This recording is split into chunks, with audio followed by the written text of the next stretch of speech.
you need to make a starter-kill relay, if you're doing a passive starter-kill or an active starter-kill to protect your vehicle from being stolen, or if replacing an existing one, this is how it works. Now, in the scenario, in the image you're looking at is the bottom of a single pole double throw relay. You can tell because there's 5 pins on there. You have 85 and 86, which are your coil.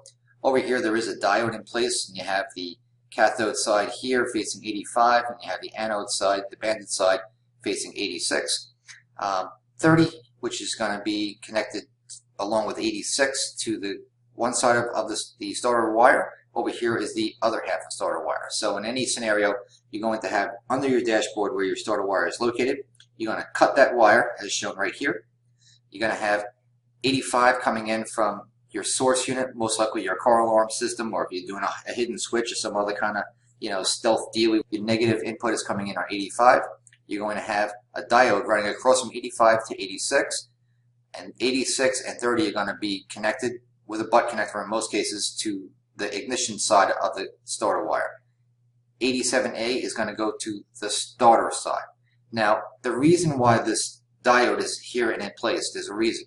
Now, of course, on the cathode side means negative energy can't go. Cathode can't go. Anode means can go. So you have the anode side, which is 85, is coming across the diode, and it's going to allow that energy to go in this direction, which there should be very little, but sometimes an alarm system could be, could rest with voltage on a negative, normally closed scenario or opposite, whatever the story is. But in some cases, the relay can do like a weird buzzing action, and this prevents that action. That's why that is here. In most cases, in older cars, this is not really required, but in some vehicles, I would definitely suggest it, and that's why I'm showing you in this application to have the diode in there in place. So straight up, very simple.